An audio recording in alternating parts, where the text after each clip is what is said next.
What if I told you that the storms you face in life are not obstacles at all, but the very training ground that forges your strength? Imagine this.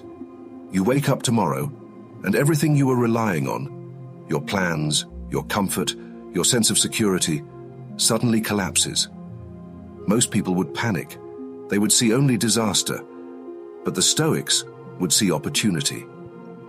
They believed that the chaos of life was not a curse, but the ultimate arena to practice wisdom, courage, and self-mastery. Marcus Aurelius, a man who carried the entire Roman Empire on his shoulders, often reminded himself in his journal, "You have power over your mind, not outside events. Realize this, and you will find strength." Think about that for a second.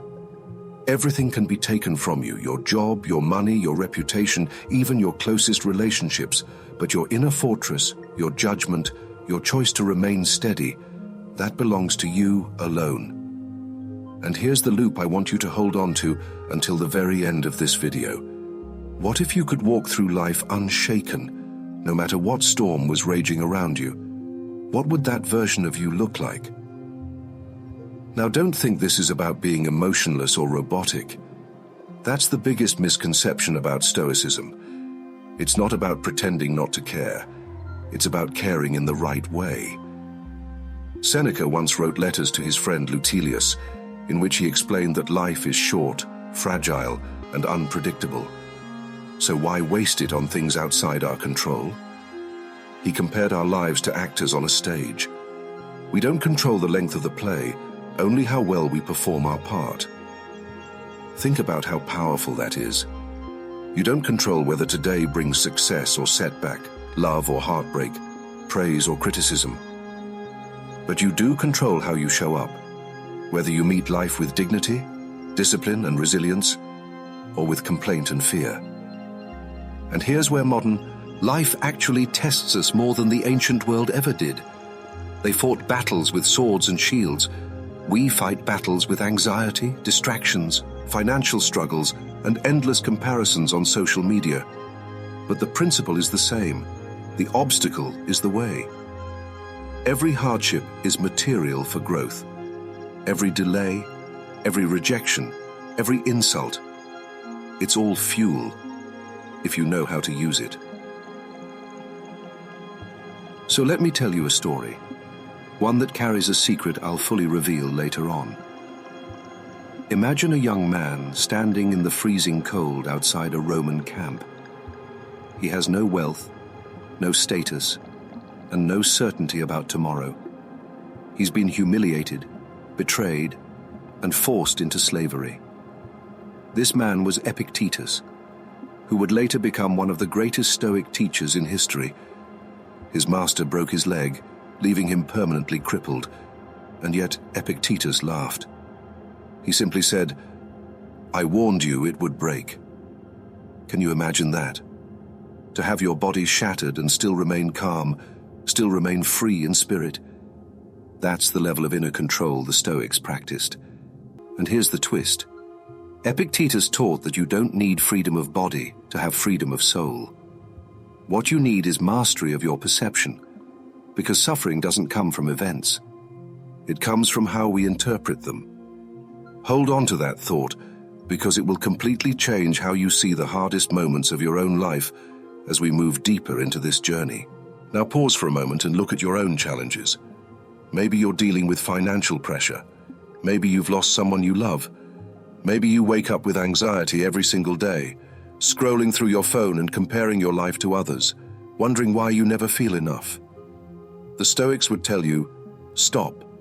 Stop surrendering your mind to the things you cannot command. Marcus Aurelius faced wars, betrayals, plagues, and personal tragedies. Yet in his journal, he constantly wrote reminders to himself like this: do not waste the remainder of your life in thoughts about others. He knew how seductive distractions are. He knew how easy it is to envy, to fear, to obsess about what others think.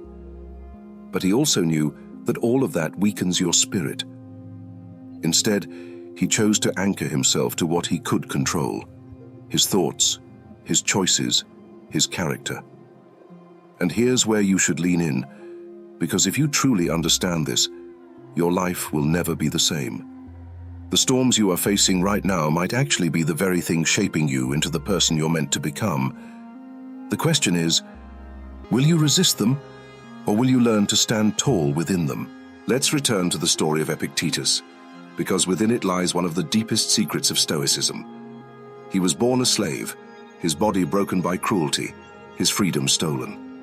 Most would see only tragedy in such a life, yet Epictetus turned his chains into lessons. He discovered that the worst prison is not the one made of walls or shackles, but the one made of thoughts. His master once twisted his leg until it snapped, and instead of rage or despair, Epictetus calmly said, "I warned you it would break." That moment wasn't about arrogance. It was about demonstrating a truth. Pain is real, but suffering is optional. He later taught his students that no one has power over you unless you surrender your mind. Who then is invincible, he asked. He who cannot be upset by anything outside his control. This is the freedom most of us seek in money, status, or approval, yet we ignore the fact that it already lies within us. We scroll endlessly, enraged by strangers online, discouraged by rejection, or paralyzed by comparison. Epictetus would say, "These things don't hurt you. Your judgment about them does." Now here's the thread you must hold on to. Life is a play, and you cannot choose the role, but you can choose the performance. Marcus Aurelius never asked for the role of emperor during war and plague. Yet in his meditations, written for no audience but himself, he reminded his soul to face trials with courage. "Do not act," he wrote, "as if you were going to live 10,000 years. Death hangs over you. While you live, while it is in your power, be good." That one sentence can reframe an entire life. We waste so much energy in petty quarrels, chasing praise, fearing criticism, as though we are immortal. The Stoics remind us the clock is ticking. Each sunrise may be your last. That awareness isn't meant to crush you, it's meant to wake you. When you see how fragile life is, anger shrinks, envy fades, and what remains is urgency to live with virtue now. Imagine carrying that perspective into every room you enter. Imagine how many regrets it could erase. But let's bring it closer to our world. Picture a crowded office, fluorescent lights, inboxes overflowing, deadlines stacked high. A young man feels invisible, drained, ready to quit. A non-stoic reaction? Blame the boss, complain to co-workers, scroll through his phone to escape. The stoic reaction? Reframe. That office becomes a training ground. Each interruption is a lesson in patience. Each difficult co-worker, a teacher in self-control. Each failure, a practice in humility. The environment doesn't change, but the meaning does. Seneca said it best, "We suffer more in imagination than in reality." Most of our exhaustion is born not from events themselves, but from the stories we tell about them. Stress is magnified by interpretation. The Stoic path is learning to step back, detach, and see clearly. And here is where I'll leave you with a question that opens a loop we will close later. What if every obstacle you face was secretly designed to prepare you for greatness? Think of rejection, loss, even heartbreak, not as random cruelty, but as the very script that forges your character. The Stoics believed nothing happens purely by chance. You are being shaped, you are being tested. And at the end of this journey, I'll reveal a practice so simple yet so radical that it can turn every hardship into fuel. For now, just imagine. How differently would you live if you stopped asking, "Why me?" and started asking, "For what purpose am I being tested?" Now let's pull the curtain back on one of the most overlooked truths in Stoicism. Your greatest enemy is not the external world. It is your own undisciplined mind. Seneca wrote letters to his friend Lucilius, warning him that people waste their lives chasing wealth, fame, or pleasures, yet overlook the only possession they truly own: time. He said, "It is not that we have a short time to live, but that we waste a lot of it." Think about your own life.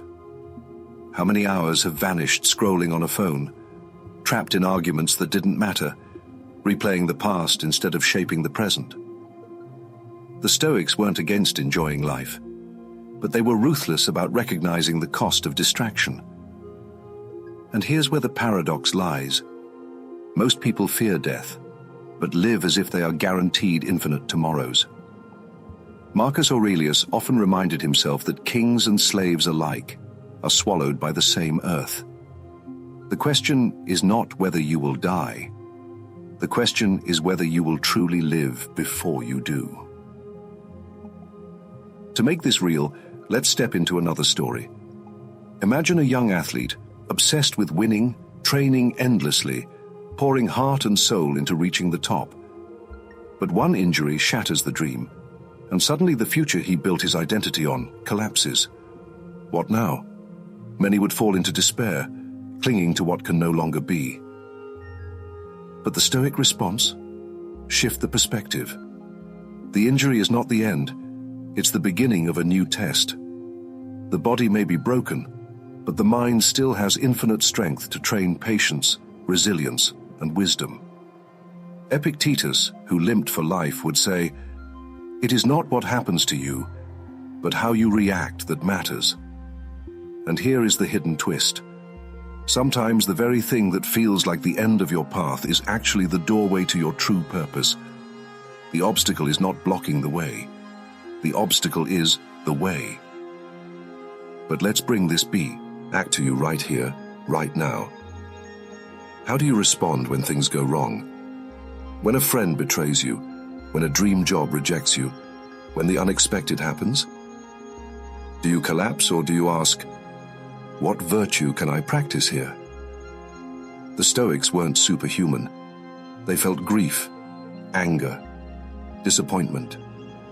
Marcus Aurelius wept for his children. Seneca felt fear in exile. Epictetus endured pain daily. The difference was that they refused to let emotions become masters. Instead, they used emotions as signals. Anger? A reminder to practice patience. Fear? A reminder to strengthen courage. Sadness? A reminder of how deeply we care and how much we must cherish the present. This is the discipline of Stoicism, not suppressing feelings, but transforming them into fuel for character. And now I want to open another loop that will keep us moving toward the heart of this teaching. The Stoics had a mental exercise that could strip away fear, build resilience, and free you from anxiety about the future. It is not abstract. It is practical, something you can begin tonight before you go to sleep. This practice terrified their critics, yet gave the Stoics unshakable calm. I won't reveal it just yet, because first we must understand why modern life resists it so fiercely. We have built a culture obsessed with comfort, terrified of loss, addicted to distraction. But the Stoics knew that real freedom only comes when you confront, rather than run from, the reality of life's fragility. So hold this thought. The practice I will reveal is not about running away from death. It's about learning to live without wasting another moment. And once you understand it, you will never look at your mornings, your relationships, or your struggles the same way again. It's time to reveal the practice I've hinted at, the one that Marcus Aurelius, Seneca, and Epictetus used to anchor their minds against fear and waste. It is called memento mori, the reminder of death. At first it sounds dark, almost morbid. Why would anyone want to meditate on their own mortality? But the Stoics knew a profound secret. When you remember that life is fragile and fleeting, you stop postponing what truly matters. Seneca urged his readers to rehearse death daily, not to despair, but to free themselves from the illusion of endless tomorrows. Marcus Aurelius wrote to himself, "You could leave life right now. Let that determine what you do, say, and think." And Epictetus reminded his students that death is not the enemy. It is part of nature's design. By practicing memento mori, the Stoics weren't obsessed with endings. They were obsessed with beginnings. Every time they faced death, They were pushed back toward life, toward virtue, toward presence. Think of it like this. How differently would you live if you truly believed today could be your last? Would you waste time in trivial arguments? Would you scroll mindlessly, chasing likes from strangers? Or would you speak words of kindness you've been holding back? Start the project you've been postponing? Forgive the person you've been resenting? This is the fire that Stoicism wants to ignite within you. The reminder of death isn't there to paralyze you. It's there to wake you, to say, enough waiting, enough drifting, enough excuses. Life is not a rehearsal. You are on stage right now, and the curtain could fall at any moment. So perform your role with courage, with dignity, with love. When you live this way, fear begins to dissolve, because you realize that no matter how short your time, you are using it well. And here is the beauty of Stoicism. It does not demand perfection. Marcus Aurelius doubted himself. Xenophon admitted to struggling with desires. Epictetus knew pain daily. They were not gods. They were human, just like you. What set them apart was the decision to practice daily, to return again and again to the discipline of mastering the self. This is the invitation for you, to see every setback as training, every insult as an opportunity for patience, every loss as a reminder to love deeply while you can. The Stoic doesn't ask, why me? The Stoic asks, how can I respond with virtue? That shift alone can turn an ordinary life into an extraordinary one. So as we close, I leave you with a challenge. Live the next 24 hours as if they were your last. Speak honestly. Act with courage. Let go of trivial complaints. Notice the beauty in small things. When anger rises, pause. When fear appears, step forward anyway. When doubt whispers, remember, you are stronger than you think, and more resilient than you realize. This is the heart of Stoicism, not the elimination of struggle, but the transformation of struggle into strength. And if you take this mindset seriously, you won't just survive life, you will master it. You will walk through storms with calm, face chaos with clarity, and meet death itself not with fear, but with dignity. That is the gift of Stoicism. That is the path of self-mastery. And now, the only question that remains is this: will you choose to walk it?